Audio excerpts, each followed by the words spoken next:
Shut up and sit down. I am a radical libertarian. And we don't want the government to do a damn thing. The current state of politics is unsustainable, politically, economically. You deserve better. It is about supporting, platforming, and assisting the people who are out here actually doing the fight. You just take an issue that's important to you and do something. There you go. You are part of that declaration against tyranny. Because no one brings tear gas to a gunfight. This conversation gives me a little more hope for the future. The one, the only. Fight for liberty. This is the cherry on top. This is FSM. Hello, fighters. Welcome back to Fight for Liberty Live on Free Speech Media. I'm your host, David Fite, here to get you fired up about the men and women out here making the world a freer place through politics, activism, business, and more. And here, all here live on the Free Speech Media Network. So if you're watching this on one of the old platforms like Facebook or YouTube, click the link in the description. Go on over to Rumble. They pay their creators better. They're less likely to shut us down. And they're owned by people who are at least kind of sort of ideologically in line with us sometimes. So definitely go on over there. If you're already over on Odyssey or Rumble, just give yourself a nice little homeschooler high five like that, because you're awesome. Tonight I am joined by a great writer and an even better guy, but first we're just going to give a little bit of love to our sponsors. We've got a new one this week that I'm really excited to tell you guys about. MyArkit. Save your digital legacy for generations. Don't just save your pictures where they are at risk of being censored, deleted, or lost. MyArkit gives you security and privacy at a great price while telling the whole story in your own voice and writing. Unlike cloud backup to just dump all of your random pictures, MyArkit has you upload one full memory at a time. A picture or short video post with text and or audio captions create a timeline that makes going back through your memories an easy and pleasant experience for you and your loved ones. You can sign up for a 30-day free trial today and see what the craze is all about. No payment info necessary. This is actually a true free trial. Go to myarkit.com and use promo code FSM to help support the channel. Again, that's myarkit.com, promo code FSM. You can sign up for a personal account to save your life forever, or if you have an important event coming up, you can create an event account. This will let attendees add photos and videos for you and other admins to go through later and curate a beautiful digital album for upcoming weddings, conventions, graduations, or baby or bridal showers. Again, that is myarkit.com, promo code FSM. Definitely go check them out.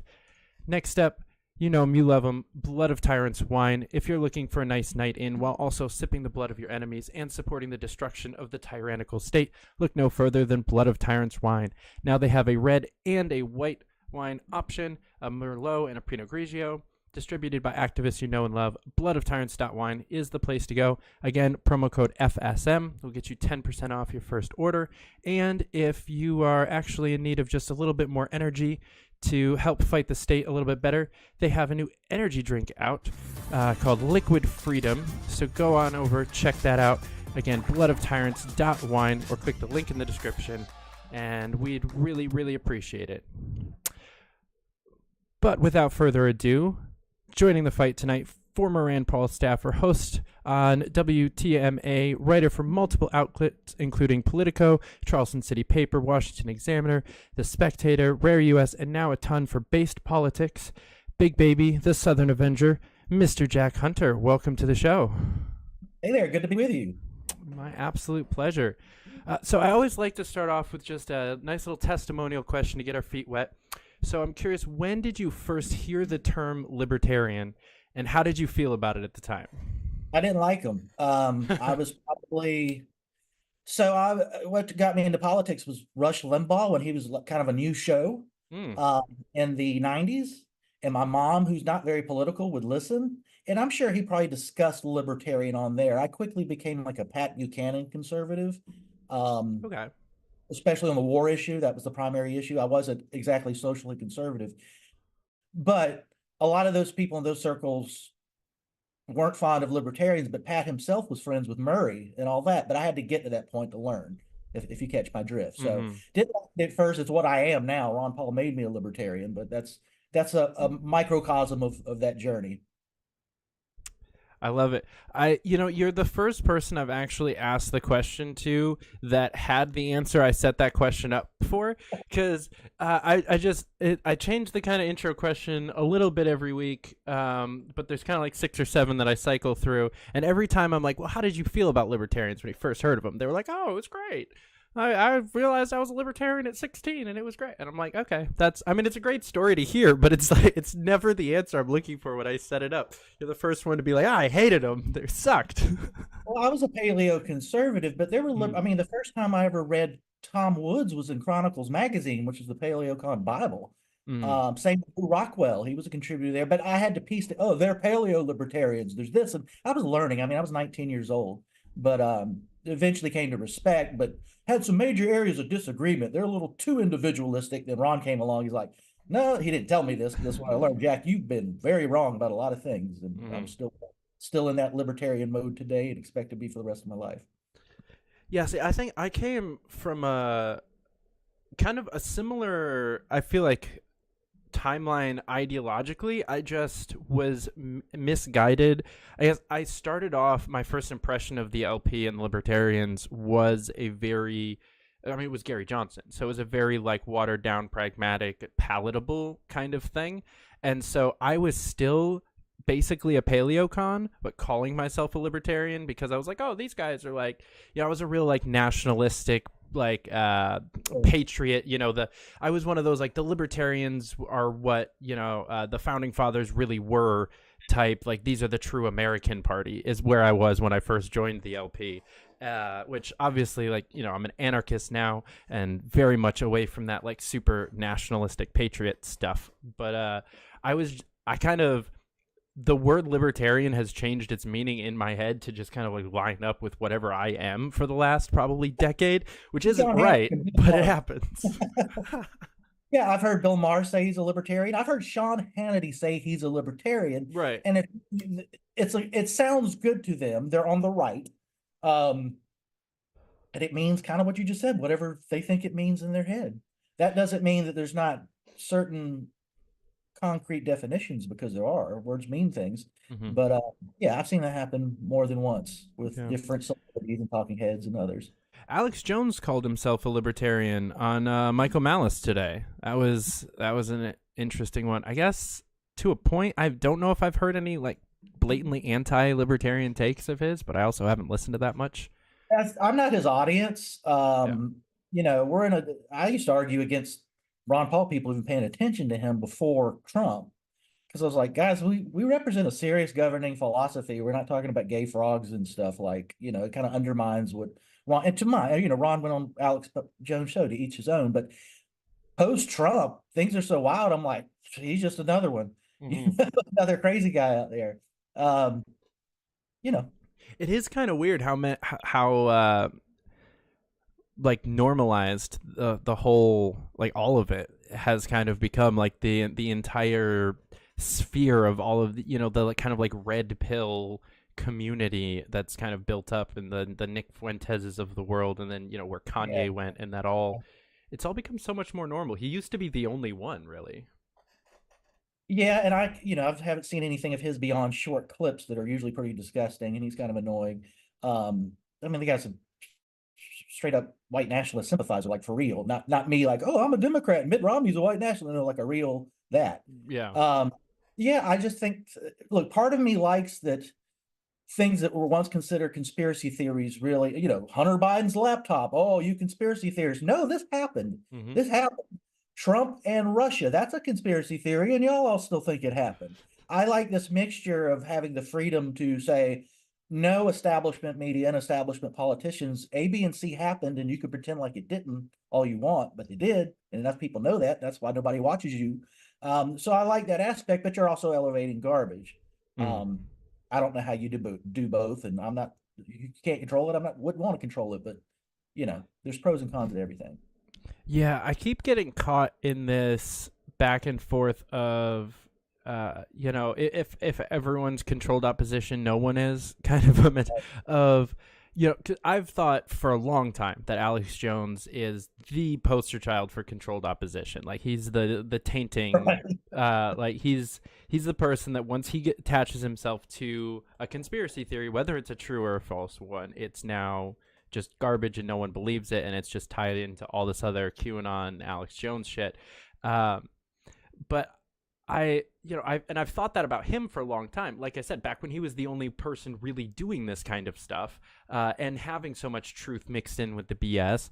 And now there's just so many of them that it's like, I don't know who to believe at all. Cause I kind of, once you become popular enough, I just assume that you're one of those too. Like, you know, we've got like RFK Jr. and Vivek are both saying a lot of good stuff. And I'm like, yeah, you guys are getting way too much mainstream media attention. I don't trust you. I think you're controlled opposition, you know? I hear what you're saying, but I think that distrust is actually achievement, or at least penetrating the old barriers.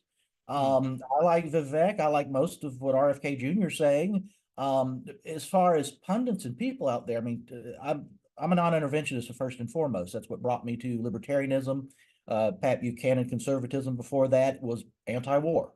I've been anti-war since a very young age. Actually being anti-war made me go from pro-choice to pro-life about 12, 15 years ago, but that's a different story. But I like Tucker being somebody out there on the right who's like the biggest figure on the right, saying we shouldn't be sending money to Ukraine, and what's going on in the Middle East is not our war. Because you got the whole Fox News channel, for the most part, saying the opposite. I like that there are independent voices like Joe Rogan. I think Dave Chappelle fits in that mix. Bill Maher's wrong a lot, but boy, when he's right and saying something against what the establishment media is saying, it's very helpful, because that's a big audience.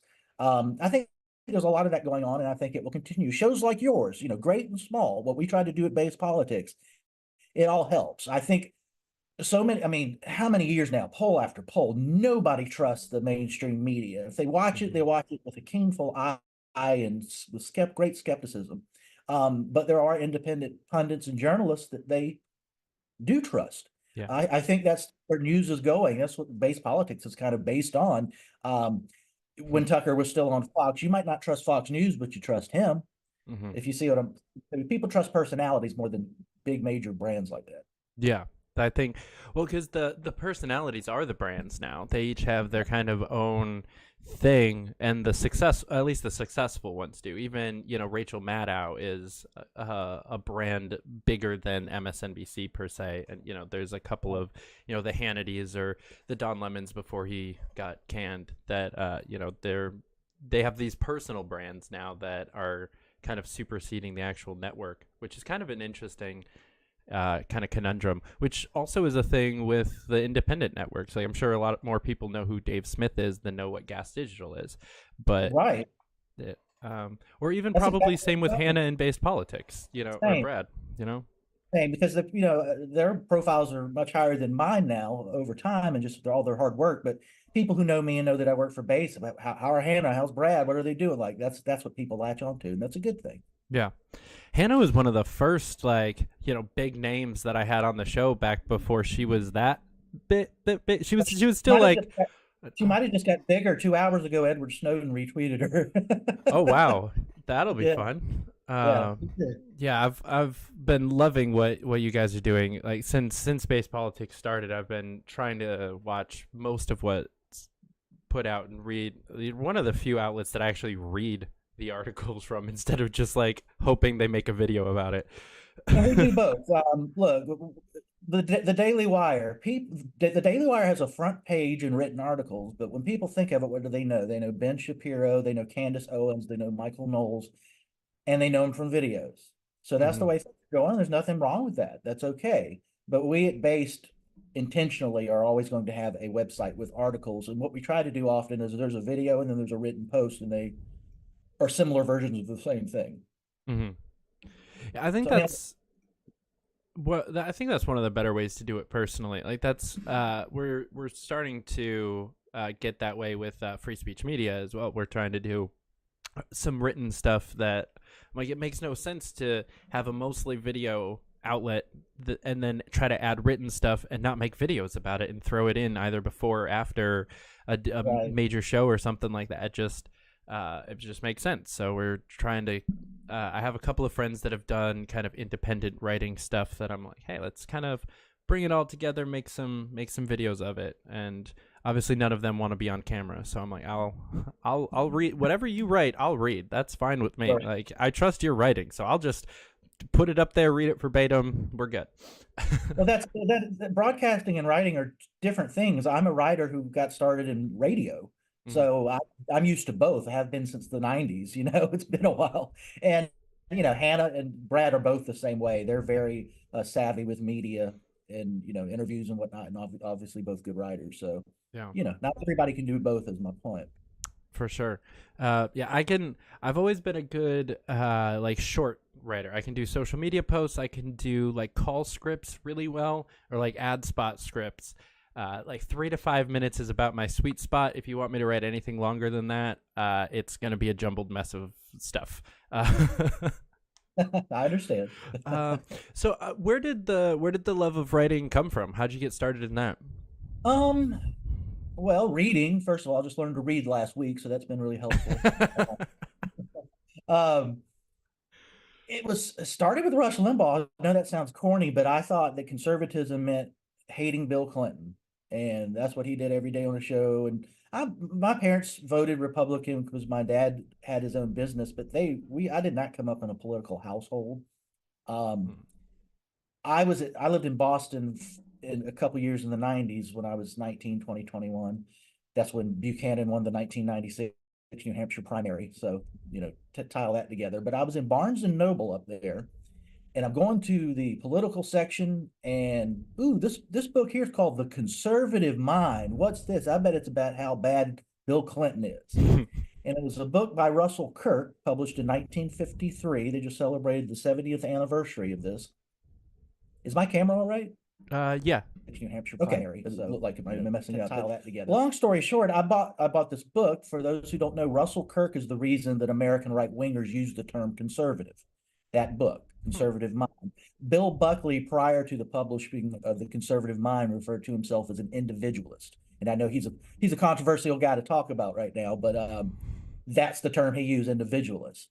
But Russell Kirk's book was about the American conservative tradition. It introduced me to intellectual conservatism, and that was a whole new world. So if you're asking why I wanted to write, it was probably discovering that and being excited by it. And I wrote for the college paper at the College of Charleston when I returned from the Boston area, and was trying to get my wits about me. There was a writing teacher there that gave me some great advice I follow to this day. But most importantly, as far as my career trajectory, one of my closest friends was the most popular afternoon drive home DJs at one of the hottest rock stations in Charleston, South Carolina, in the Southeast, really. And we were tipsy, let's say, at a sports bar where we would go watch wrestling together. And I was like, hey, man, you should let me do my college paper columns on the radio. Let me do bits. He's like, all right. And that kickstarted everything. By the time Ron Paul was running for president in 2008, I was in talk radio as a local personality. And I guess you have to be a certain age to remember this. In that race, it was Ron Paul and a media, plus conservative media, that absolutely loathed him. And I think it was like me, Judge Napolitano, who's way bigger than me, and a guy named Charles Goyette in Arizona were the only people on the right saying, no, this Ron Paul guy is it. All these other guys suck. Rudy sucks. Fred Thompson sucks. All these guys suck. McCain sucks. Ron Paul is true conservatism. This libertarian bent is in the vein of the founders. I mean, I worked for Ron Paul's 2012 campaign. My role was to convince Republicans who were on the fence about Ron that he was a real Republican, he was a real conservative, and provide that history. So, yeah, my love of writing kind of led to that. And then I wrote more and bigger things and, greater opportunities. So. I love it.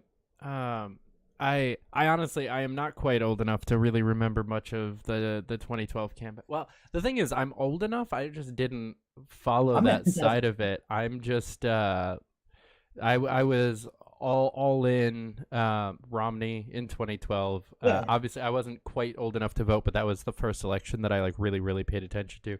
Romney's the reason I got into politics, which is a disgusting thing to say out loud. That's not unusual. I've met so many people throughout the Ron Paul movement, especially at its peak a decade ago, who came from the right or left or didn't care about this stuff and now did. But a lot of, they'll always say, I was a neocon, now I'm for Ron Paul. Well, they might have been that, but it just meant that like the whole party was neocon and they were part of it. I think sometimes people are too harsh on themselves about that. Yeah. I really liked that. I mean, before Donald Trump came along and really tainted this whole idea, I really liked his successful businessman to politician pipeline kind of thing of, went and built a few things that made actual money and actual like help in society and did things and created actual value, and then moved into the public sector and ran for office. And I mean, I think he kind of bounced back and forth a little bit, but like, I really liked that side of it. And I was like, I want to do that. And I went to school for business, all with the kind of like the thought process of, when I'm in my 40s or 50s, I'm going to run for Senate or president or something like that. And then I dropped out of business school and just started working in politics now instead. Well, here's a funny aside. I voted for Mitt Romney in 1994 when I was living in Boston area. He was running as a senator against Ted Kennedy, who was incumbent. I was just barely old enough to vote. But between Mitt Romney and Ted Kennedy, and I'm a kid, yeah, I'm voting for Romney, but not for president. No, that's terrible. Right. So how did you go from being on the radio and doing all this writing to a U.S. Senate staffer? Well, I did not work for the 2008 Ron Paul campaign, but it felt like I did. Like I said, there were very few of us on the right. I was in a secondary, even third-rate market in Charleston. It's not like it's L.A. or New York or something. But the morning DJ there suggested, she said, hey, Jack, this was 2005, you should put your radio commentaries on this new thing called YouTube. I said, what's YouTube? And I took her advice. From that point in 2005 to 2007, every other video was, Rudy's wrong about this, Ron's right about this, Ron's right about this, Ron's right about that. And I increasingly became more libertarian.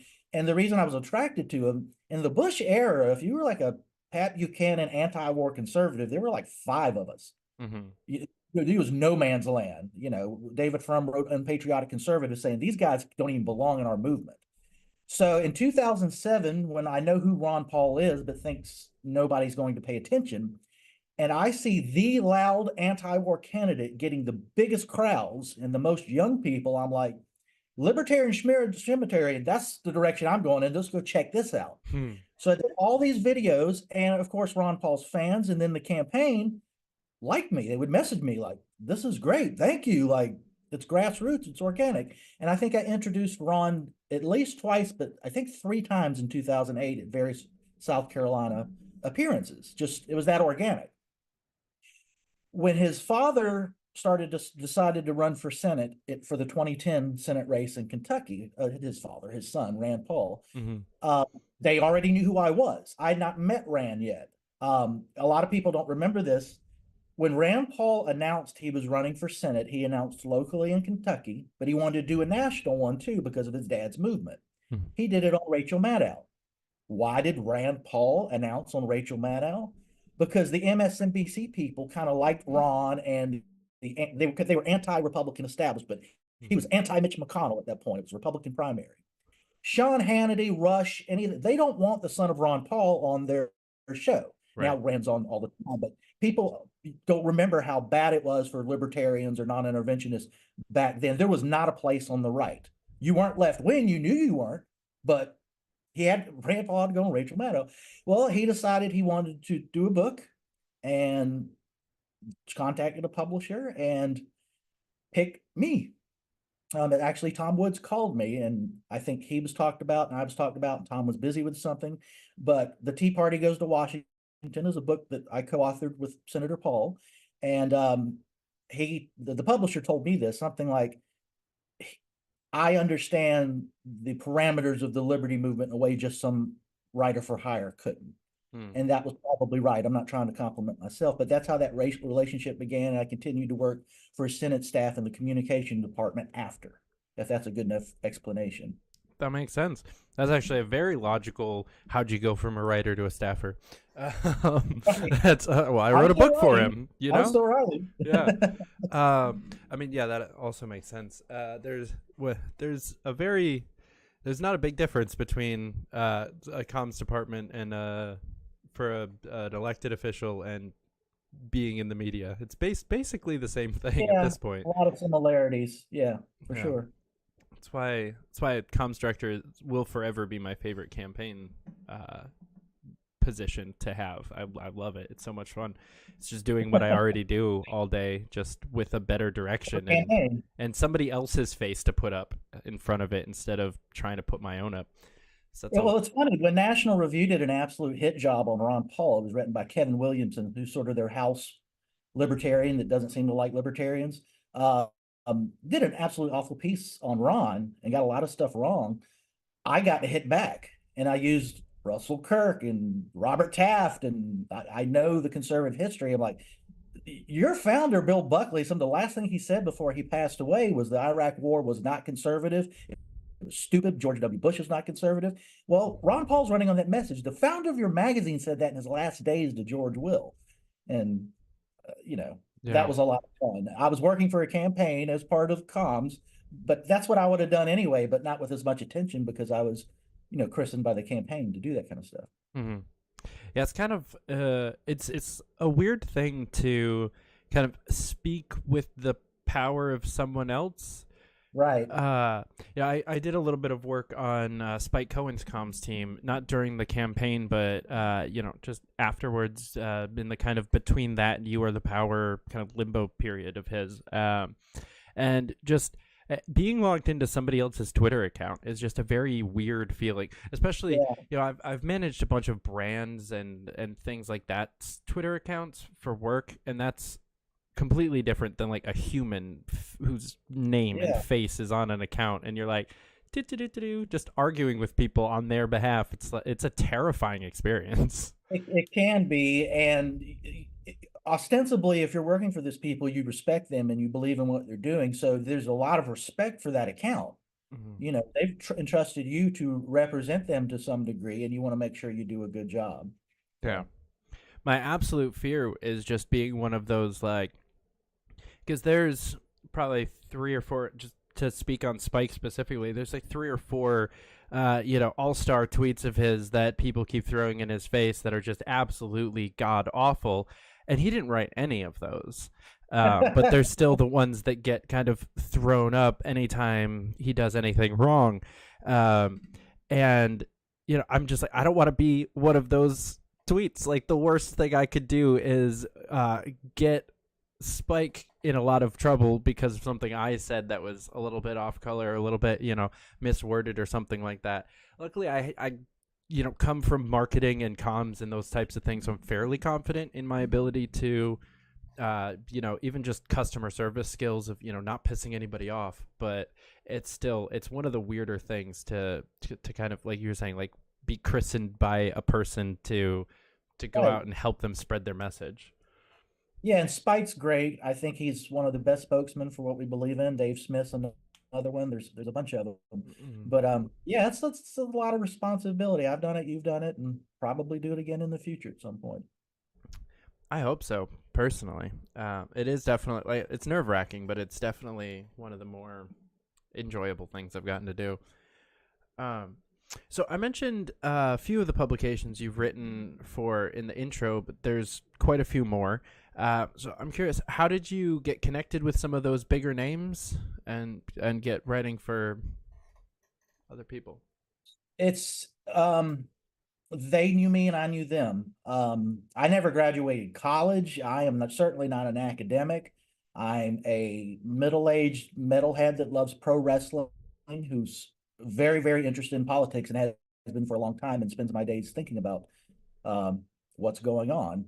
Let me think. The first time I wrote for the American Conservative, I knew the editor, Dan McCarthy. I would consider him a friend, and he knew my radio work that I'd put on another publication, and that publication went away or fired me or something. I can't remember, but I was like, hey, would y'all like these videos and my writing at the American Conservative? And he's like, hot damn, hell yeah. And they figured it out. And then, once you write in some reputable places, the Washington Examiner, I've written there off and on for years.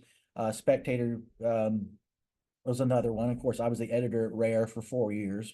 Right. I'm very proud of what I did there, but that's the answer. The books I've worked on or any of those articles, and I like it. I get to express myself and have some people read it. And if anybody thinks I have anything halfway important to say, I'm very humble and I really appreciate it. Yeah, I think that's one of the wildest things about getting into, any of these spaces, whether it's podcasting or writing or activism at all, is just this, do you want to hear what I have to say? Really? That's cool. Right. That's kind of neat. Well, the opposite is true too. You'll read people and be like, "Who the hell are you? I don't care what you have to say. I don't respect you. You're dumb." I do that a lot. Like, I'll scroll through, like, Rogan is one of the few shows that I actually watch with any type of consistency, but I'll still I'll be like, oh, I have like 3 hours to kill. Let me scroll through Rogan, and I'll just scroll and be like, I don't give a shit about any of these people. Like, don't care, because it's just like wrestler, fighter, this person. Well, the wrestlers I'll watch. Because I know you were, I meant UFC when I said wrestler. I'm sorry. I usually like most of his interviews, even if the guest does not. This is the key to his success, in my opinion. I'm just one person. He's a smart guy. He can have smart conversations, but it's not even that. He's intellectually curious. He does not have an agenda when you get on a show and his mind's made up and he's just going to go after you. He's sitting there like millions that listen to him and millions of regular people. They just want somebody that's trying to give it to them straight from their perspective. And he has integrity for that. And that's why he has the massive audience. And that's not what mainstream media is. Mainstream media is some ex-intelligence officials say that the Hunter Biden laptop story is Russian disinfo, and CNN wall to wall is going to tell us that it's that, even though it's not that. They might even know that, but that's not the point.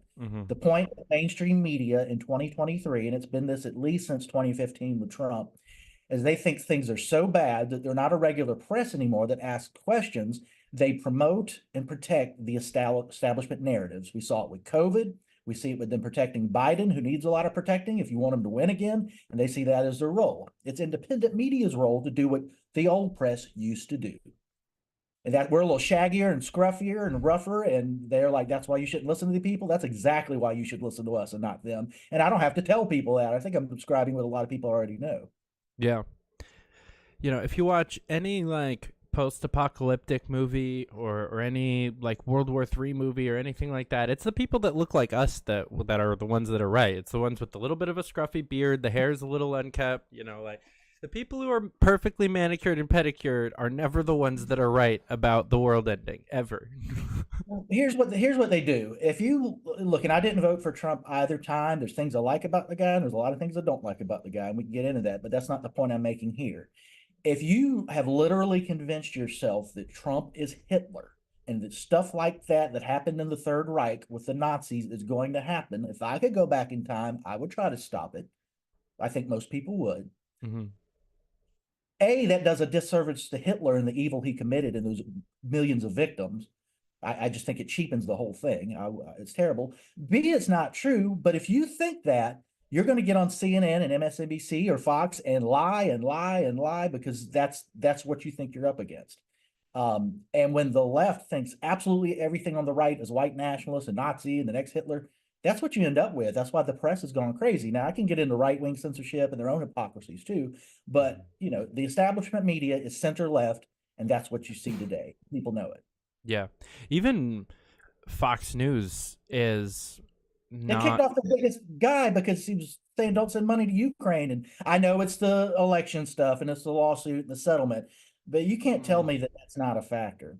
Yeah. And especially, it was before the Middle East stuff kicked off, but I don't know how, like, this is a little bit of a tinfoil hat kind of thing, but I feel like they had to kind of know what his stance was going to be on that, given his stance on Ukraine, and kind of I think their donors and supporters care a lot more about that one than they do about Russia Ukraine, and they couldn't stand to have him on there for even a day of don't send money to Israel. That would just destroy Fox forever. They read in like that's anti-Semitic or something. It's a completely rational position. Glenn Greenwald puts this best, like, and I know we're talking about race and ethnicity possibly too, but like conservatives or libertarians, we criticize our own government all the time. Imagine somebody in a foreign country going, "Oh, those guys are anti-American," because we criticize our government. That's stupid, right? So I don't agree with a lot of Israel's policies right now. I believe they had every right to retaliate. What that looks like is the question and what we're criticizing. I'm anti-Semitic or anti-Jewish because I have a problem with government policy. Anti-American in my own country. That doesn't make any sense. But as long as they can remember what I just said, the mainstream media's job is to promote and protect establishment narratives, and that's a big one. And they're going to fight with that to the hilt and say Vivek's anti-Semitic for his positions and Tucker and all that kind of stuff.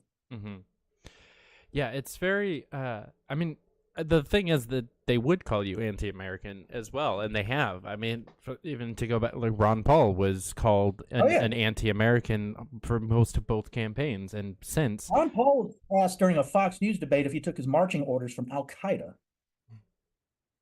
I mean, and that happened time and time again. I love all the people that feel like that question, put Putin in, take Al Qaeda out, is somehow less ridiculous now than it was.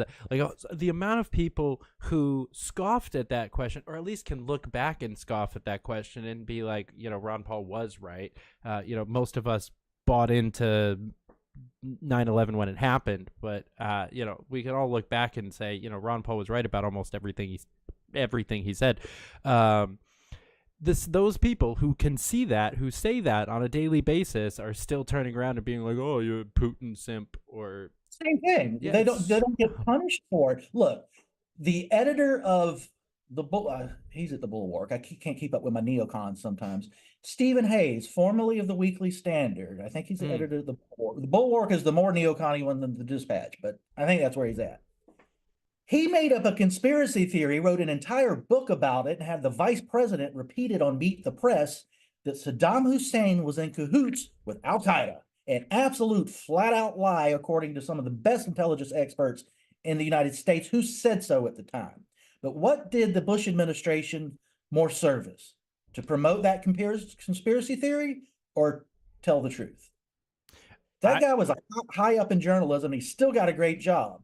But for years and years and years, that'd be interesting to see what the polls say now. How many Americans still think that Saddam worked in tandem with Al Qaeda to carry out 9/11?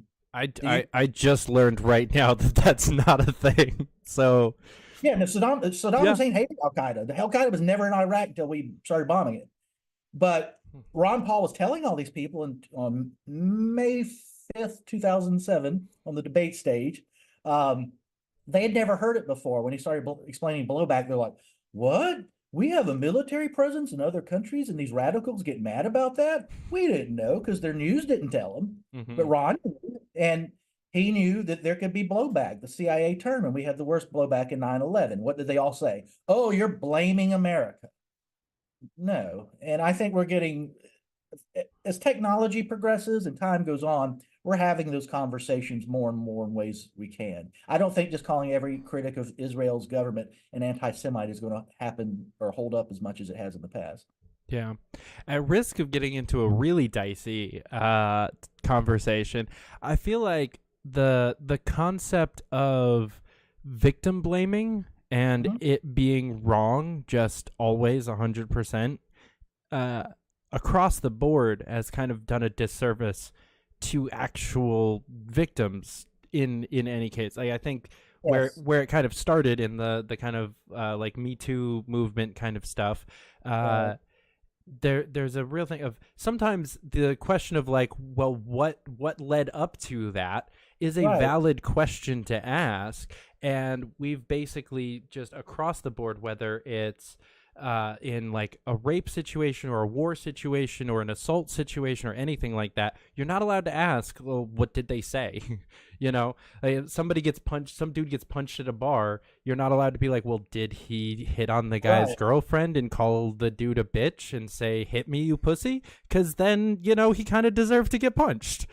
The contact matters, and it's how you arrive at truth. If I come at you with a knife and stab you, that's obviously bad. If we learn later that you had a gun pointed at me, well, that's a different story. You have to have context and lead up, and that's what Ron Paul was trying to explain about 9/11. And I remember, I mean, they banned him from the next debate for just saying something they didn't like. And everybody on Fox News was like, "Oh, his career is over," and that's exactly when it exploded. There were people out there looking for somebody with integrity who was going to give it to him straight. Yeah. Unfortunately, people since him have not had the same luck with getting canceled as far as the debates go. It really was the end of like Andrew Yang and Tulsi Gabbard in 2020. I think they're probably, honestly, like if Vivek doesn't get canceled from the debates, it will confirm my suspicion that he's controlled opposition. Because like if he's not, he's gonna also get booted like everyone else that's been decent. I'm not saying that he's 1,000% not controlled opposition. I don't know. You don't know. Yeah. But I will say this: you having that thought that if he's accomplishes something and is successful, I'm saying that's where we're at, that we can actually see real versions of that happen more and more as time passes than we could in 2007. There's more ways to penetrate it. I mean, when was Twitter invented? It was pretty new when Ron ran for president the first time. If it was even I don't know, 2006 or something. I don't know. I think so, somewhere around there. But you see what I'm saying. I mean, look what we have now, where we are. Voices can push through. So Vivek is getting attention because he's saying things. Look, I don't agree with everything he says, but the most libertarian things that I do care about, he says, and especially on foreign policy. Tulsi Gabbard, who I'm a fan of and usually good on foreign policy, she immediately jumped into how dare anybody criticize Israel. Kind of, I was like, oh, okay, you're doing that. RFK Jr. too, and to his credit, he's been like that for a long time. But everything else he says about foreign policy, I generally like. So, but them saying those anti-war things to any degree and getting traction and getting audiences, I think is a good thing. Those audiences are there. They just need people to give it to them. They don't want another Mitt Romney, Hillary Clinton, John McCain. That's why they don't want another Trump or Biden. But if that's what they got, they're going to pick the disruptor over the establishment. I think we can see what happens. Or I should say it this way: there's at least enough people in this country to make that happen. Yeah, it'll be really interesting.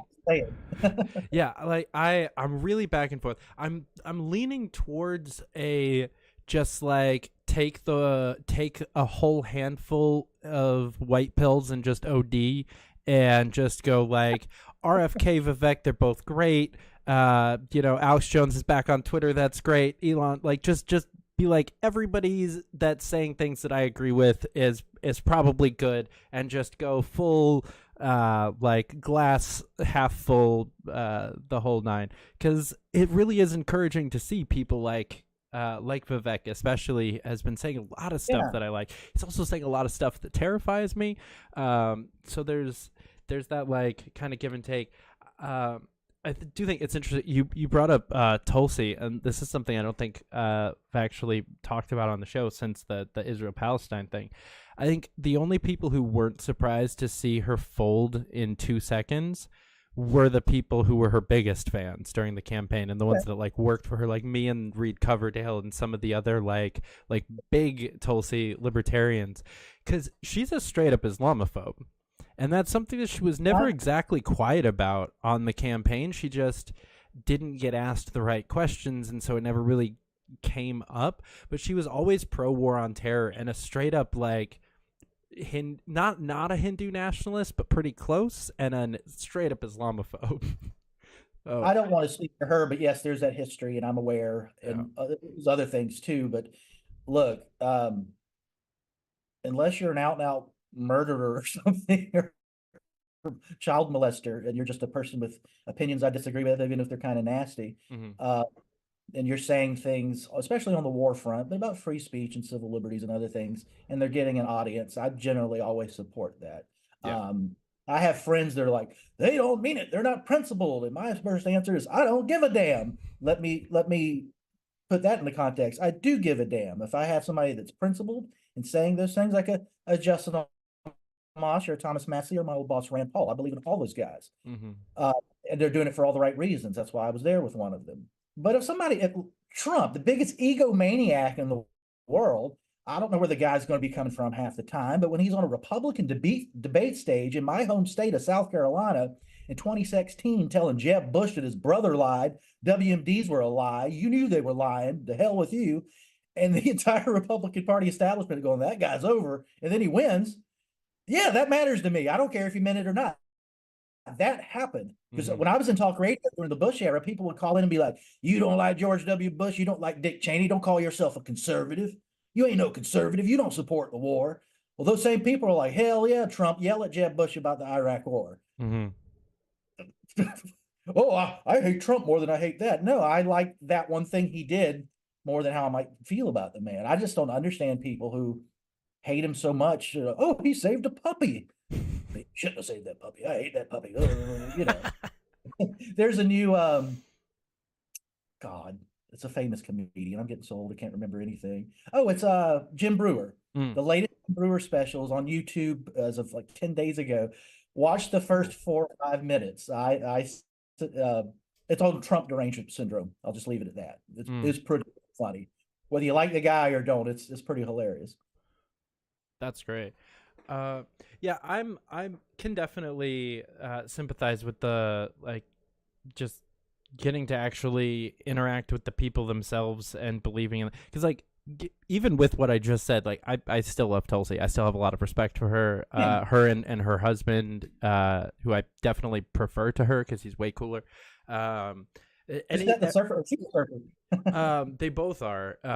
He's a videographer, and just he would work the camera some of the campaign stops.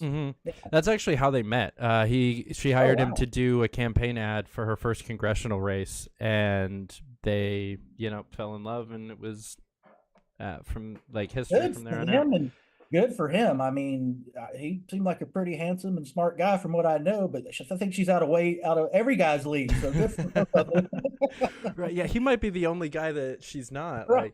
But yeah, I still. And the thing is, this is also gonna be a dicey take. I'm gonna try to word it right.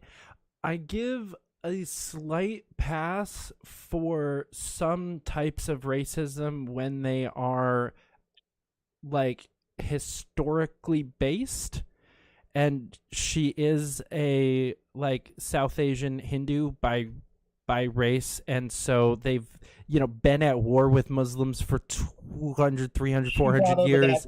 Her ancestral home is what you're saying. Yeah, there's or even one of my best friends is wow, I'm gonna from Azerbaijan, or not him, but his family, and so he doesn't really I'm spacing on who they're at war with, but there's a country that they've been at war with forever, and he kind of makes jokes about that, and it's just it's a little bit different than a KKK member who just hates black people. It's a very different type of history, and it's a cultural based thing.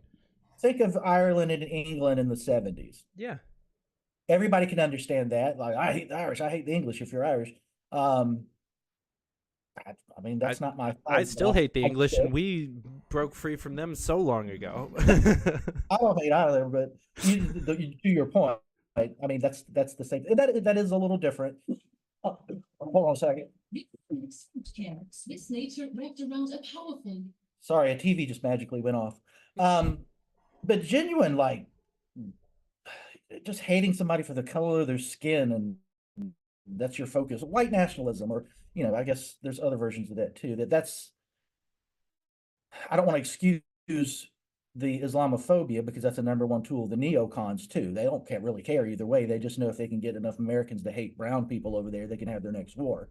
I don't think that's where Tulsi's coming from. I think it's something different. Yeah, and there's also I give a big pass to people for just being brainwashed into whatever take they have. If it's so well established within the establishment media that this is the correct opinion, and I disagree with it, and you'd probably disagree with it, and most of our friends would disagree with it, but if somebody comes up to me, they're curious about libertarianism, and then they say this one just god awful take, it's okay, that's fair. We'll get you out of that eventually. A couple more Yalcons and a couple more LP national conventions and more conversations, and we'll will continue to unbrainwash you, but it's hard to, you can't expect people to just flip the switch and drop everything they learned. No, and I'll give you a good example of that. Used to speak, I still would, they just don't hold them as often. They would do state Young Americans for Liberty conferences. You know, do the national conference in Orlando every year, RevCon, which I've been at all of their conferences.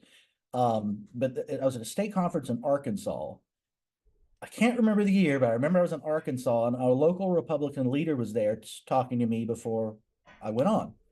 And she's like, man, y'all do such good work at Young Americans for Liberty. And, you know, between this and us getting Tom Cotton elected, it's going to be a great year. Now, she was just a local Republican leader, and that's the Republican candidate, correct? We know that sounds kind of silly, but there are lots of people out there. She wasn't dumb or anything like that, just hadn't pieced everything together. We see Tom Cotton and we go, neocon, bad. Yeah. And she's another Republican and we're all on the same side.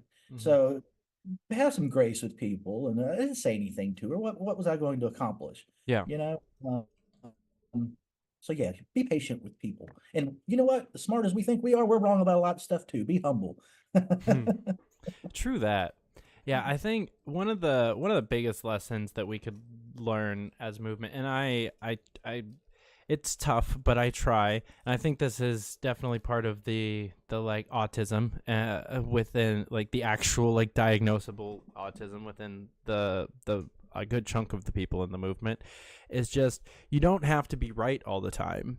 If you can let someone say something that's wrong and just move on with the conversation and continue to talk about the things that they're saying that is right, and confirm those beliefs and give that positive reinforcement and tell those Republicans, yeah, you can be anti-war, especially, you know, like 10 years ago, you know, just give that positive reinforcement on that one issue because they need it.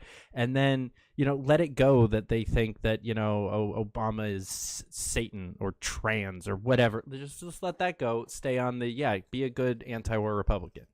Pick your battles and try to meet people where they are and work back to where you are so they can see why that matters. Once again, I did not vote for Donald Trump, but one of the things he did I really liked was the First Step Act. Amen. Justice reform. And that's not on a lot of people's plate for issues, libertarians it is, and civil libertarians of all stripe, but like regular Republican voters probably thought about it for the first time because this guy they liked did it. I remember watching with a relative who's a Republican voter, and Alice Johnson was on TV, who was sort of the face of that whole thing. And for people who don't remember, Alice Johnson was the woman who was in prison for years and years on a war on drugs charge. She was in the vicinity of her boyfriend who was selling and, you know, turned to God in prison, just didn't belong in maybe 4 months back in the day or something, but in jail because of, you know, Biden and the others' mandatory minimums. Well, she thanked President Trump for releasing her. When the First Step Act was signed, she was part of the promotion of that. And this relative of mine said, why is this poor woman in jail for all those years? I said, well, people who are worried about the criminal justice system, there are countless people like her that had long sentences because we decided to fight the war on drugs. And, you know, some of it might be warranted, but there are a lot of people like her that it's not. And this relative was like, well, that has to change. Trump did something. What'd she say? I know you're not the biggest Trump fan, but it looks like he did something good here. I said, he sure did. And now that's somebody that likes Trump, had never thought about this issue before. You see what I'm getting at? Try to open people's minds. Trump cares about this. You can care about it too. And yeah, you just met this woman that it happened to, and you agree that that's a terrible thing to happen to your countrymen. Yeah. I'd rather there be a couple more anti-war on drugs Trumper like hardcore MAGA people out there than, you know, a slightly like just a very weak libertarian who isn't really a libertarian but calls themselves that because they were bullied into it in a conversation. You know what I mean? Like it's so much better to just. And part of this is why our movement has not really grown that much of the party or anything else, is because we give away a lot of these wins. But I think that's still the better thing to do, like just morally and for the country, is to encourage Trump to do stuff like the First Step Act. You don't be, oh no, well, this was a libertarian thing and we stood for this so much long. Who the fuck cares? Just say good job, Trump. I was watching one of the I think it was on CNN. So they're on there after the last Republican debate saying, "Oh, Nikki Haley was great. Her and Chris Christie, oh, they were great. They're the best debaters ever." And then they did their own like grassroots poll, and Ramaswamy got, it was like 10 people, 5 votes, and Haley got 1 and Christie got 1. They go to this older conservative gentleman. He was a black gentleman. These were all Republican voters. And if you look at him, you're like, yeah, that dude probably voted for John McCain. And, you know, he's looked like he'd be his late 60s, early 70s. And they asked him first, how do you think Nikki Haley did? She's a warmonger. I was like, oh, hell. That's We're beautiful. breaking through. We're breaking through. Because 15 years ago, he'd been like, man, she will protect our country. That's how we need to be. And she still thinks that. That's why she's running that way. And she is that. But yeah, another example of things have changed. I did actually want to bring her up because it's very strange. I have seen so much about her on Twitter over the last 3 days or so, and for the entirety of her campaign, like she'll come up, you know, before and after debates, or, you know, a couple of big news stories here and there, but it's all either her or her campaign, and it's usually coming onto my timeline because someone that hates her quote tweeted it, not because something's actually on my timeline. Yeah. But over the last 3 or 4 days, I am seeing at least a dozen to 20, 25 posts a day of actual Nikki Haley supporters posting just positive, organic things about her. And I have no idea. This is on my For You page. I obviously don't follow any of these people because why would I follow people like that? But it's coming up like a bunch. I'm curious, have you also been inundated with shit about her? And what are your just general feelings about her? She was the governor of the state I'm sitting in right now, South Carolina, and I was even writing about her when she was in the State House. So I've been following Nikki Haley for a long time. I see some of that. I know what you're talking about. I always laugh. I'm like, who is this robot person that thinks Nikki Haley's awesome that they just transported from 2004 or something? Right. Nikki Haley, man, I know you're talking about social media and what pops up, but she used to Campaign for Liberty was Ron Paul's company, post 2000 company, his organization. They would have meetings here in South Carolina, and she would come as a state representative. I'm with you. I'm a libertarian, you know. And then, you know, by the time the elections get here, or 2012, she's voting for, well, she was for Marco Rubio before she was for Trump. But she's an opportunist. I think she's a thorough neocon. I don't think she's going to get the nomination. I think her hope is either Trump gets indicted and arrested or something, and she could get the nomination that way. But more than that, knowing that probably won't happen, all these defense contractors, I got your backs. Give me a lot of money for the next speech. I could do anything you want for you. I got your backs, Boeing. She was on the board of Boeing. Boeing's here in South Carolina, you know, Raytheon and all these people. I think that's what she's doing. You know, you got Vivek Ramaswamy and RFK and even the last President Trump saying all some anti-war stuff. Well, by golly, I'm sticking to the Bush-Cheney chain book, and you Republicans that like that, which is not the base anymore. She doesn't get that. I got your back establishment, and I got your back foreign policy establishment in D.C. I think the news cycle that I first saw that then kind of brought up a bunch of this, I don't know if maybe I just interacted with this part so much that Twitter thought I cared. There was a poll that came out, I think like 3 or 4 days ago, that said that DeSantis ties with Biden, Trump beats him by like 3 or 4 points, and Haley beats him by 17 points in like a landslide. And I was seeing a bunch of these like maps that had New York red for Nikki Haley, which is ridiculous to say. And so there's like this actual idea that she's the person that's most likely to be able to beat Biden. And Sununu just endorsed her today, which I think is interesting. She's starting, I don't know, she's picking up steam, and it's weird to me. That's all I'm going to say. I thought she looked like she was dying out, like Kamala Harris did in 2020, just kind of like that really sharp spike, brave woman, and then but she's making the comeback before the VP nomination, which is not what I expected. When the entire political and media machine, at least the Republican side of things, decide that you're their pick, she's being helped. She's being plodded along. I'm not even saying those polls aren't real. I think they probably are, because the average person's like, but she doesn't seem as crazy as Trump and as old as Biden. That's what that is, in my opinion. Mm-hmm. But what we'd be doing in reality is reelecting George W. Bush. Yeah. Or worse, Cheney. People are like, you'd vote for Biden over Haley? I'm like, I absolutely would. I'm not voting for Biden. They're like, what do you mean? Joe Biden is a blank vessel for the foreign policy establishment in Washington. Yeah. He's going to do what they say because that's what he's there to do. She's not only that, she is Lindsey Graham. She wants to start 10 wars right now, make those weapons companies a lot of money. She is a true believer. And we got to get away from as far of that. From Hillary Clinton would have been the same way. Mm-hmm. She's a true believer. Nikki Haley is a Republican Hillary Clinton, not on everything, but when it comes to foreign policy, 100%. Yeah.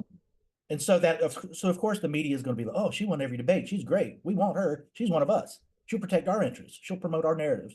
That's what it is. And that's where she wanted to get from her time as governor and her career trajectory. She's been an opportunist through and through. Yeah, I think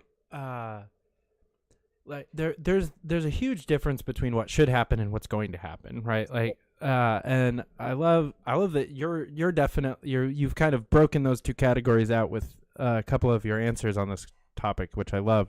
It's something that a lot of libertarians can't wrap their head around is like the objective reality of what is most likely to happen, which is that there are a bunch of women in the country that would vote for her over Joe Biden just because she is a young woman versus an old white rapist. That's right. And alleged rapist. I definitely believe the allegations on that one. There's a couple that I don't. There's plenty that I do. He's definitely on the list of I believe it. Maybe not all of them, but definitely some. He's just weird. Like some of it's on video, like just him being super weird. So that's an example of what I'm talking about. I don't accuse anybody of being guilty unless they've had due process. But who listens to his alleged victims? Why? Because they have to protect him. Yeah. That's all ignoring Tara Reid is. Mm-hmm. Some of these other people. Yeah. If that was Donald Trump, do you think they would ignore their accusations? Well, we know they don't because they haven't. They've even made up what it looks like. So that's, one's a disruptor and one's an establishment representative. Yeah. It's definitely, it's going to be an interesting primary. I'll definitely say that. Yeah, sure.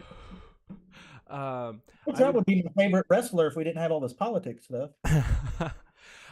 Did you catch The Rock on Joe Rogan maybe like 2 weeks ago? Yeah, I love The Rock. Fucking amazing episode. Probably top 5 all-time Rogan episodes for me personally. Because I've been a WWE fan since I was like really really young, and I think it's interesting that he actually said out loud to millions and millions of people that the DNC actually approached him about running for president. That's a real thing that happened, and he just said that out there. And I'm really mad that no one brought up the Terry Crews's character in Idiocracy. Thank you. I always space on that word. Neither of them brought it up. I was so pissed. I was like, you're really going to talk about a wrestler running for president and not bring up Idiocracy? What the hell, guys? No, I love that movie. He's the SmackDown champion and the president of the United States. That's fucking great. And the thing is, we're definitely going in that direction. And like the Ukraine did almost that exact same thing where they were just like, hey, we're going to yeet the bureaucracy and elect a TV star to be our president because we liked how he played president on TV. And we're just going to elect him. And I definitely think if The Rock ran, he would win. I think he would too. And look, I don't think Nikki Haley's a dumb person, but the reason she would be Biden is largely cosmetic. Mm-hmm. That'll be what she looks like. I mean, she's younger. Woman doesn't hurt. She's pretty. Mm-hmm. It's a number of factors. When the average person looks at them, they're not thinking about foreign policy like I am, or the Fed, or maybe inflation, but they're thinking those other guys look like crap compared to her. Mm-hmm. The Rock would be the same thing. Big, handsome guy, and he's not dumb either. But we can't fool ourselves that those aren't factors with a lot of voters. And who doesn't like The Rock? A lot of people would maybe not like The Rock the moment he dipped his toe in politics, but more than if it wasn't The Rock. So yeah, no, 100%. And I think I like to. This is that kind of like what should happen and what does happen thing. Is I definitely used to give the voting population much more credit in this area of like, no, they care about ideas and opinions and things. And then I worked for Tulsi Gabbard, and she's absolutely gorgeous, and there were an extremely creepy, problematic number of people that I interacted with on the campaign trail that were only there because she was hot. Right. Like, they only gave her the time of day because she, like, I go 5-10 minutes across town and get to sit in a living room and listen to an absolute 10 talk to me, and then maybe like shake my hand and have a one-on-one conversation with the most beautiful woman I'm going to talk to all week. Like, sure, why not? Yeah, like she's it's like a stripper or a waitress. Like, she has to be nice to you. It's part of her job. Did you experience it at that level? Because obviously I never worked for her. I'm a fan and have met her a few times, but that's just people that creepy. It was always at least like 1 or 2 people per event at least that were, it was.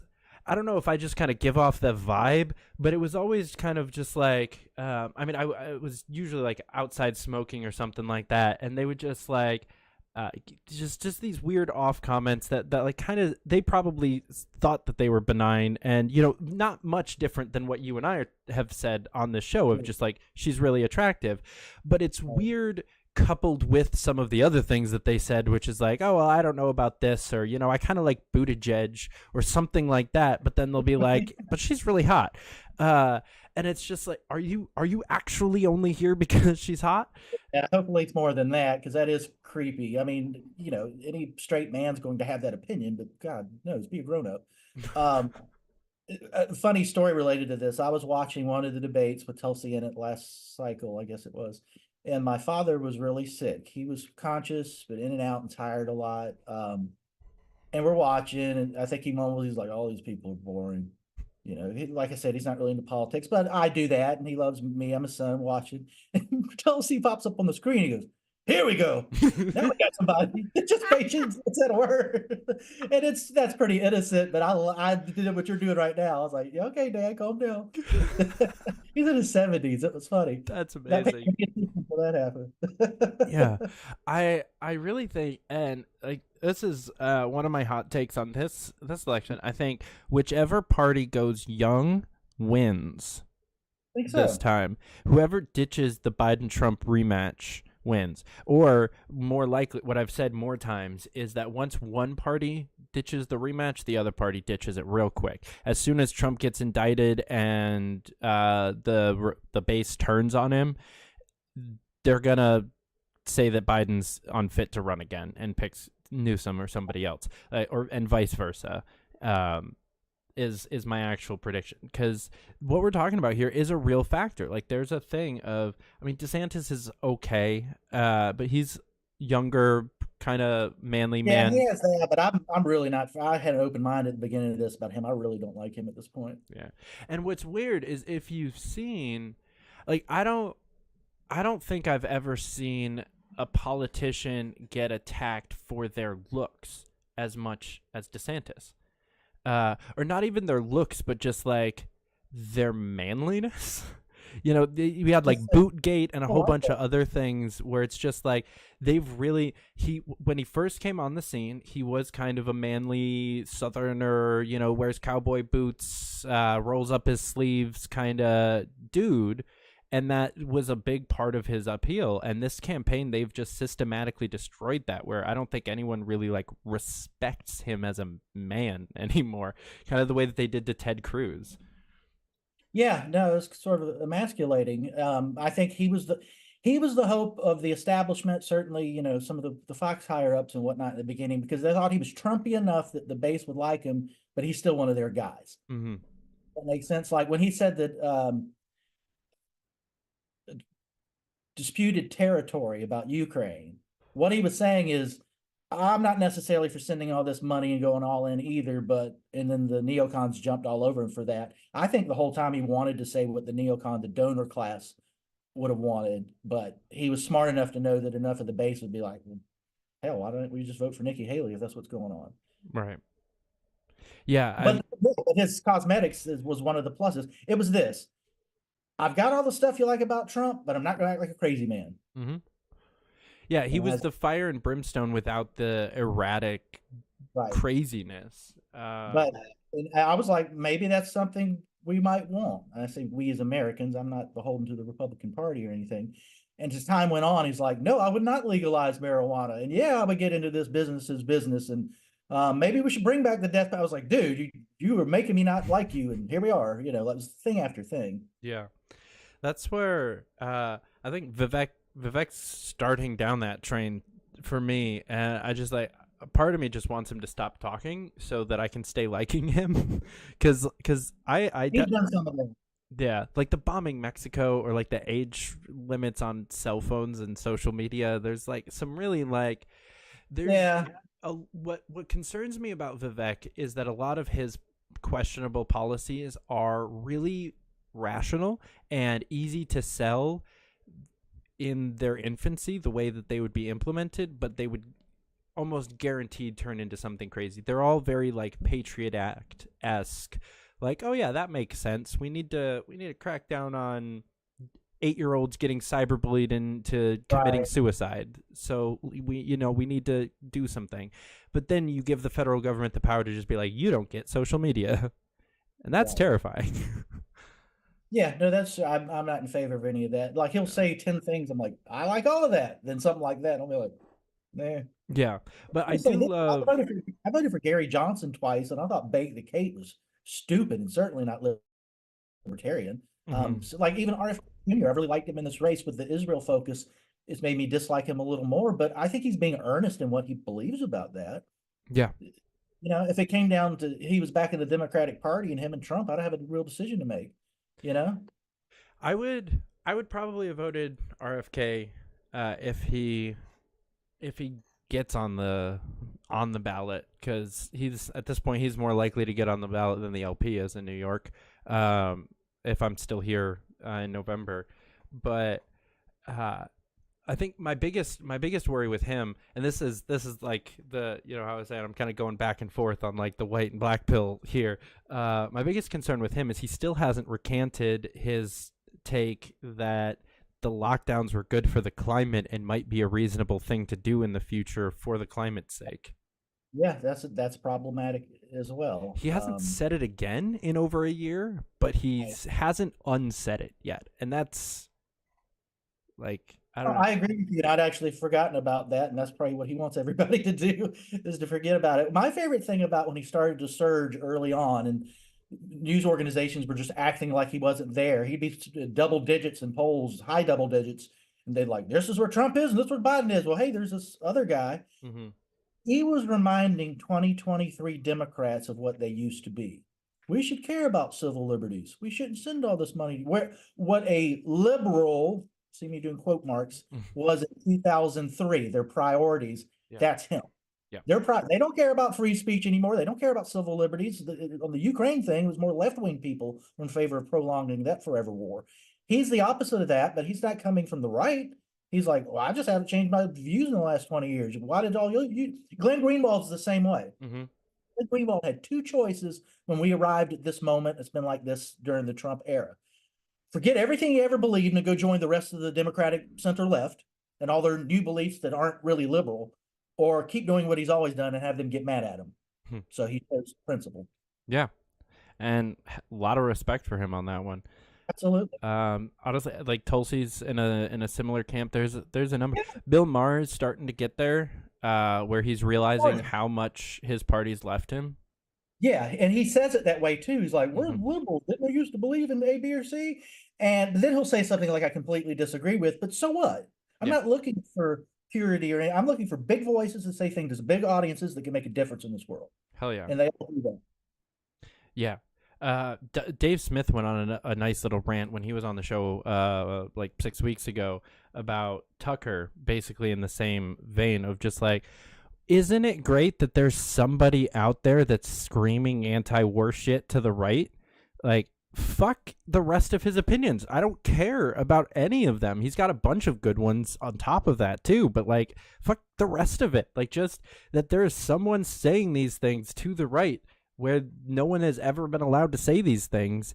He's the That's most huge. popular person on the right, or pundit rather. Yeah. I think Dave's like 5 years younger than me, but he's old enough to remember when we were like, maybe this Iraq thing's not going so well. Oh, you hate America, you're a Muslim, radical, blah blah. Like that's how they went at you for saying anything. He's out there saying it loud and bold. It's same when Trump said it, and certainly when Ron Paul said it, meant it in the biggest way, because it's part of his long held principles. But that stuff matters. Yeah, I think Dave. I've never met Dave in person. We just know each other in this weird libertarian world we're in, and I love his comedy specials. I have a fellow comedian who's not on our side of things who knows Dave. So this thing, but when he talks about libertarian populism, man, I am there for it. That is exactly what needs to happen. I've written about it at length. I've talked about it many times. I've thought that since Ron ran in 2007.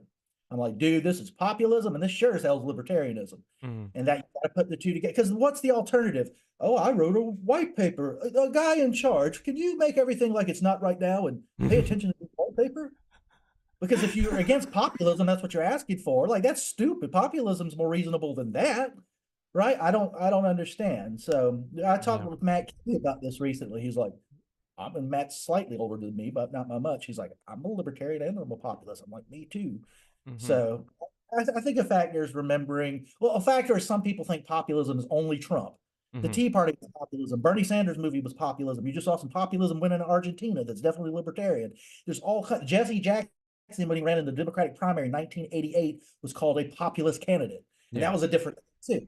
So, but some people in our camp hear that and they think it just means protectionism and Trump populism and anti-trade. That is a version, but it's not the only version. Tim Carney was writing at the Washington Examiner in 2013 about libertarian populism and calling it that. So the more our side's open to that, we can really do some things. We need to repeat what they did in Argentina. I think Matt Kibbe's probably definitely for me, like, has articulated what you're saying the best. We were on a Clubhouse together forever ago. And he kind of went on a little rant about this and just like really nailed the issue of like, there's really no other way to do it. And, I love what you just said about the white paper. It's like, I have a lot of respect for some of the institutes and things in the movement, but, they're really not doing a whole lot to change the thing is, I think they're necessary to lay the groundwork for populism, because you need to be able to back up what you're saying with long-winded, boring, like detailed shit. But the person that's actually going to change things, the person that's actually going to win hearts and minds, is not going to be an ideologue. They're not going to be long-winded. Right. It's going to be a Larry Sharp or a Dave Smith or a Spike Cohen or a Javier Milei. It's going to be an aggressive, short, to the point, meet them where they are, just say the simple stuff, picking their battles well, and just doing the thing. But you need to have that background. Right. Yeah, and Dave says that. Well, or you're talking about Kibbe? He says that well as well. Very smart guy, friend of mine. When the Trump movement happened, and the people who were excited about it, especially in intellectual circles, when I began to see them try to institutionalize at publications, and like Heritage is now a little bit more Trumpy than it used to be. That's smart, and I don't support a lot of that, but that's what you do. I used to say about Young Americans for Liberty, which is still one of the largest, if not the largest, it was at one time, center-right youth organization in America, bigger than Young Republicans at one point. There was no Youth for Mitt Romney organization. There's no Youth for John McCain from 2008 because there was nothing to institutionalize. It was just like these guys ran and they lost and that's it. Well, the Ron Paul movement was a real movement. His son encapsulated that. His son is an institution. Thomas Massey was an institution. Justin Amash was an institution. Young Americans for Liberty is a big and successful organization. That's an institution. That's what you do if you're smart. There was Pat Buchanan in '96 won the New Hampshire primary, an insurgent anti-war Republican, and obviously, Bush eventually won. There was no attempt to institutionalize what Pat built then. And people like me kind of remember it and it shaped us, but it's not here. I'm going to Young Americans for Liberty convention next year. There'll be more people there then than this year. You see what I'm saying? That's and I'll part see of you the there again. Absolutely. And you have to have the institutions. I have friends at Cato Institute. I respect Cato Institute. Do I agree everything they do? No, I can find some big ones. I respect what the Mises Caucus does. I don't agree with everything they do. There's all reason, my friends there, and I respect what they do. There's all lots of moving parts to this, and we don't need to be enemies. But it's not going to be all kumbaya or libertarians, but I think the more people work together and capitalize on these institutions and continue to institutionalize, that is a good thing. Yeah, the thing that the other two parties do well is the kind of circle jerk of the different types of organizations, where everyone. My girlfriend just laughed at your description of that. But it doesn't really, like, whatever your proclivities are, there's a place for you in the democratic movement. Whether you really care about just social justice and fuck everything else, then there's BLM for you, or an even smaller organization. Like in New York City, we had no new jails for a few years trying to fight a specific bill in the New York City council. That's what it's called. I almost tried to say Congress, and I do. but there's these there's a place for you in all of the things. And if you're a Republican who really likes guns or something, you can be part of the NRA, or you can write gun policy for a candidate, or there's all of these different places where it's kind of whichever organization turned you libertarian, you stick with until they burn you out, instead of joining a movement and then being placed into whatever organization is best. You're just like, you joined YAL, and then you were in YAL for 6 years, and then you went on to just live a normal life and got married, had kids, and you're kind of out of politics. Or you came in through the LP and you beat your head against the wall in the LP until you gave up and joined something else, or gave up on politics altogether. That's part of your formative years, and that's part of what YAL does. Like, what ideas do they take away? And they can get older and change. That's going to happen. They're not going to keep the same ideas. Well, I've done that since 2007, but not all of us are going to keep exactly the same ideas at all times in our life. But I was at a concert recently. Who did I go see? And a couple walked up to me who looked young to me. A lot of people look young to me. And they're like, Jack Hunter. I'm like, yes, sir. And they're like, we met you at a YAL convention in, 2000, whatever it was, 2010 or something. And I'm like, oh, y'all going this year? They're like, well, we're like 32 now. And I go, oh, yeah, that's right. I'm the guy that still goes every year, who's older than anybody, but I'm going there for a reason. I'm not like pretending I'm a student or something, but it just dawned on me. And I talked for a second, and they were both libertarians, still keep up with everything. And I'm sure YAL had a lot to do with that. Yeah. So I would meet young people when Ron had retired from politics, and they're like, we know and respect Ron, but we do that. We like this because of Rand. That was their guy. That was their experience. And that, so it just depends on what age you are. But yeah, I think I'm going off in a rant now. But you're good. I can't agree more on the importance of like those youth organizations, and we saw that. I don't know if it's always small in the pictures and you can't necessarily tell, but throughout the entire campaign, Millet had a Students for Liberty pin on his lapel. He was an active member of. They do all the international work. Yeah. And they're the largest international liberty organization, and put on just gigantic. Don't you love that there's two American-based libertarian student groups, that one's doing a lot of international work and some domestic work, and one is doing a lot of domestic work, and that's awesome. Institutionalize all of it. Yeah. I'm very excited. I've yet to go to a Liberty Con for SFL, but I'm going this year, and I'm very excited. Awesome. I've gotten to go to quite a few YAL cons, and I love it every time. They're fun. I've been to a number of SFL cons. I don't know if I'm going this year. I don't know if I'm in town or was invited, maybe, but that might be they're fun. Enough good things about the organization. Yeah, I've gotten a lot of. One of my good friends is one of the people kind of higher up planning a lot of the stuff for this year, and so we've had a couple of fairly lengthy phone calls of him, just complaining about, because I have event planning background, and so just kind of planner to planner complaining, and it's kind of fun to have these types of relationships. I kind of had a couple similar conversations this year leading up to YALCON as well, of just like getting to see kind of the behind the scenes now of these events that I used to just be like, oh my God, I would love to go. And now it's like, this person's like, man, I can't believe that we have to rebook the flight for the possible president of a country or something like that. You know, it's right. I like it personally. I see a couple old faces, but meet so many people I never met before. That's good. It means you're bringing in new people. And those are just the people who got through the application. There are a lot more. But personally, it's the one time a year I'm guaranteed I get to see Ron Paul, who, you know, with the campaign, you're around him all the time, and all these years later, and my friend Glenn Jacobs. He's at all of them, and he's over in Tennessee, and that's a far drive, but we're friends who talk and text all the time, but I want to see the guy. So I always get to do that every August in Orlando. Glenn is awesome. To this day, the wildest interview I've ever done. Because I got handed that interview by my girlfriend at the time. Just I had no idea what was going on. I was interviewing someone else, Jeff Shipley, and you know, just wrapped it up. Went to go try to find my girlfriend, and she's walking towards me with Eric Brakey and Glenn Jacobs, like, "Hey, do you have 20 minutes to interview Kane?"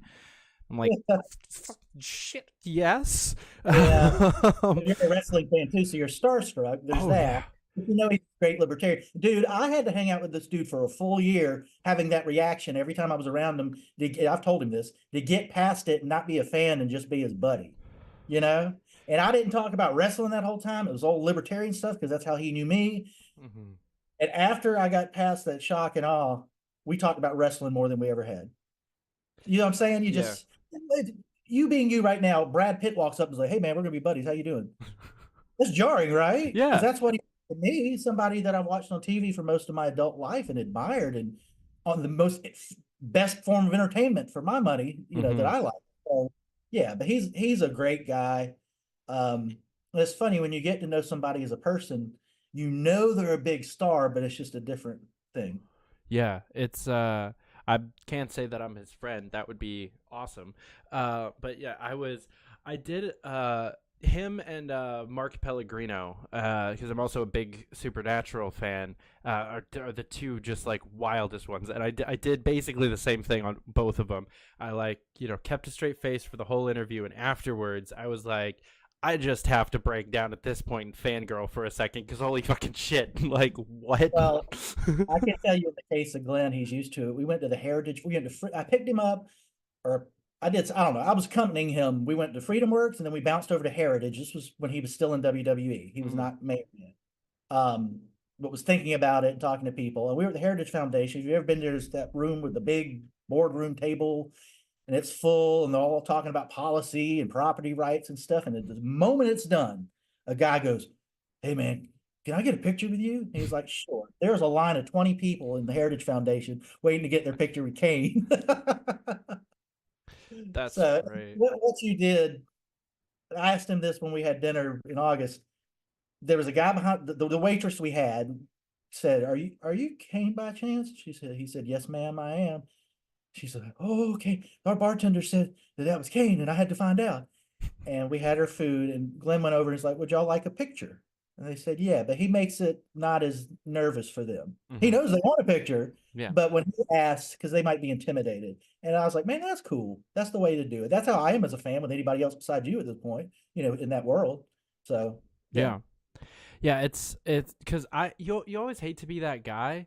That's why, you know, I have like 2 pictures with Tulsi from the whole like, one of them's at like the first event we did together. One of my friends like forced me to get into the photo line, and you know, I have, I think, 1 with Spike. I have 0 with Dave Smith, 0 with Scott Horton. Like any of these other, I met Ron Paul. I don't have a picture with him. You know, I've met you a couple times. We don't have a picture together. I did get one with Kane though, because to your point, he asked. And so I was like, well, yeah, of course. And also it was funny because my girlfriend at the time was like 5'1", and so them standing next to each other was fucking hilarious. So speaking of people I've met at YalCon, how did you get wrapped up with Hannah and Brad over at Based Politics? We've been friends for a long time. Brad's a young man, but I knew him even in his teens. I was still working at Rare. He was at Young Voices for a while, interning there. Then he was at Washington Examiner. We're all libertarians, and we come from different places, but they're similar enough that we found ourselves kind of as friends and colleagues doing something together. We are non-interventionist, pro-free market libertarians, and we all have levels of affection for Ron and Rand Paul and that type of libertarianism. But something that I think is starting to lessen and has been lessening for a while, that was happening sort of like during the alt-right period and some of the Trump stuff, where, how do I put this? Some libertarians even, but not just libertarians, were acting like own the libs was the whole point of this. And I always found that offensive. Not that I don't think it's funny sometimes when they get home, but part of Ron Paul's libertarian populism was that it was not that. He was telling people, and this is why a lot of young people listen, like, your grandparents are worried that Obama bowed to somebody and Hannity's all up in arms about, the first lady's dress or something. He didn't use those words, but this was the message. That's not what's important. What's important is we don't get in these wars. The Fed. These are the important things, and that's what created his populist movement. These people that, Nick Fuentes would be an extreme example. Like, oh, I'm just going to say the most nasty shit and try to be against the... That's not what Ron Paul was at all. Yeah. And I saw some people were like, well, Ron Paul did. I'm like, dude, I was there. Like, you might agree with him on a lot of issues, but that type of behavior, that type of mission, was the opposite. And enough people said, Hannah and Brad kind of understood that too, and didn't like a lot of that. So we separated ourselves, and we're our own quadrant of our kind of libertarian. I think we have a decent audience now, and it can continue to grow. Yeah, I love that. Actually, a clip that used to be in my intro for quite a while from Hannah when I had her on was that, it's not that it was about Ron Paul. It was that it's not that he hated the government, it's that he loved America and freedom. Yeah, that's right. And that was the actual selling point. And I think, to your point, I think that's important, and that's what brings about an actual movement that can be institutionalized, like the Ron Paul movement was, versus some of these other things that have kind of just kind of like palatable stuff, screamed at government a little bit and said, basically everything the government does is bad. And he was the kind of person that provided a bunch of solutions, but he didn't have that kind of like engaging person. He didn't have that like love of freedom and people, and that, like, he wasn't a populist at all. No, and so there was really nothing to gain. Somebody doesn't have to be perfect. The first time I met Gary Johnson was an event in Charleston, actually. It was a conservative event, an annual event. And the guy who organized it said, Jack, you're a libertarian. I'd like you to meet Governor Johnson. I was like, hey, Governor Johnson. And he just like stared at the floor and didn't look at me. And I tried to like pay him a compliment, and he just wandered off. I'm like, that's a weird dude. I voted for him twice because I liked most of what he stood for. I didn't like bake the cake, but yeah. I think that, and we're only going to legalize marijuana, were the two takes that really were ouches for me. But at the time when he said both of those things, I agreed with him. I was a very, very much a marijuana is a plant, but cocaine is evil kind of a person. So I think if he had actually gone the full legalize all drugs, I might not have been, the hook wouldn't have been nearly as deep into me that dragged me into the movement. So, I mean, I guess maybe it was for the best. And he didn't inspire anyone, and that does matter. Mm-hmm. Yeah. And look, Ron is not like, a male model who's the greatest orator of all time, but his ideas is what inspired people. Yeah. And I think that's, like, I never really said anything bad about Ron Paul on the show, but I think that was really like the missing piece was, if you could have Ron Paul's brain with Dave Smith's like speed of speech and kind of stage presence we would have won in 08. You know, I understand what you're saying, but I disagree with you. Bernie was the same way. He's like a crazy professor, like he's, you know, but what inspired those socialist ideas got a lot of people really excited. He was not a great speaker. You see what I'm saying? I think that model worked for them, but I don't disagree with what you say in general. Somebody had the principle of Ron Paul, and Ron Paul didn't need to do it because they already inspired people, inspired 2 million voters in 2012 in the primaries to vote for him. But somebody, when we get to a general election or whatever, and maybe that person's out there, we don't even know who they are yet. Maybe it's Dave Smith. Hell, I don't know. Yeah. Maybe it's you. I thought it was Dave Smith for a minute there. I got some like hardcore Loser Brigade people to admit to me in conversation that Dave Smith 2024 was actually a good thing. I got some crazy anti everything people to be like, you know what? I really don't think anyone else could do what he could do. But you know, maybe we'll see in 28. If y'all haven't watched his latest comedy special, it's pretty damn funny. I don't think people understand how. I have a comedian friend that emphasizes to me how successful he is, because that's not my world. I'm just a fan of comedy. He's like, dude, he's on fire, and I don't even like either of your politics, but that's what's going on.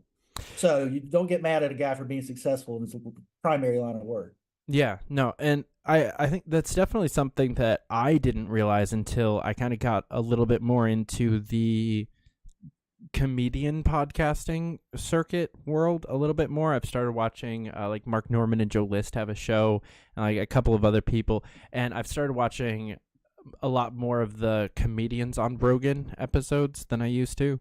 And so like the amount of times that I've heard like Legion of Skanks mentioned on these other podcasts that are with people that have millions and millions of people watching them, it's like, oh wow, okay, I didn't know that. I kind of thought he was just because he's only got like the one special, and I didn't really see him going on tour or anything like that, and I just kind of thought that he was an comedian. I don't know, like, not to shit on him, but like he's a good friend of mine, but like I just didn't realize until this year I really like started getting into that kind of stuff. And I really want to go to Skankfest this year. Didn't end up making it, but yeah, he's big, and he's getting big, and like is about to blow up even more, and that's going to be awesome for us. It's awesome for him, and it's awesome for the movement. Yeah, and I think it's great because he is actually tied to the movement. There are people that came before him saying similar things in similar kind of, there were the George Carlins of the world. There are plenty of other good anti-establishment comedians. It's kind of the basis of the world. But there hasn't been anyone that's blown up in the comedy world that is a active, loud member of the Libertarian Party, who's a Ron Paul like sycophant, for lack of it, and going hard for this kind of stuff. There have been people who have pointed at the issues, but no one who's actually on their Twitter saying, and this is the solution, it's reading Rothbard. So I don't know, I'm excited to see what happens there. Me too, you said it best. I got one more question for you. For people watching that are starting to do their own kind of writing and independent journalism and stuff like that, you've done like long stints at places like Rare, and you've done some like independent work, kind of bouncing around places and just writing pieces. Is there one world that you prefer to the other? Do you kind of enjoy the independence or the stability a little bit more? I liked the places I've been when I was there. There's nothing right now, if you can pull it off, better than being an independent journalist and having that kind of freedom. I think that's where a lot of things are going now. That why are we seeing so many advertising dollars not in old crusty newspapers and even cable news anymore? I mean, you see billions, but you're seeing billions on Facebook and Twitter and things like that too.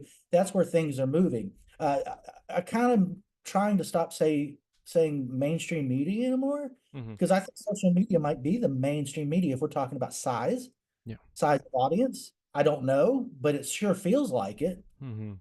More people are getting their news from a tweet or an X or a Facebook post or TikTok than, oh, I just saw so and so say this on Fox. I mean, it's a generational split too. But to be an independent journalist in 2023 and think about what the world might look like in 2050, yeah, I like independent journalism the best. Fair enough.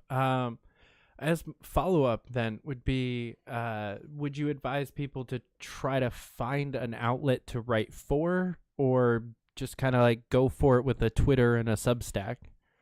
I think you should definitely have social media. If you don't have social media and you work in journalism, people would submit to Rare. I'm like, what's their Twitter handle? And they're like, they don't have one. I'm like, well, they don't have a column here either, because they don't care enough to promote it. That's kind of weird. Yeah. I would say do what feels right. Ron Paul says have fun. Do what feels right. If all you want to do is make videos, all you need to do is make videos. If you want to write and do both, do both. If you just want to write, do that. But make sure you're on social and you share it. And the one thing I've always said to like Young Americans for Liberty members who are interested in journalism, or any young person, don't be intimidated. When you're haven't done much yet and you look at others that have, you're like, man, I don't know if I can get there. They know everything. They don't know anything.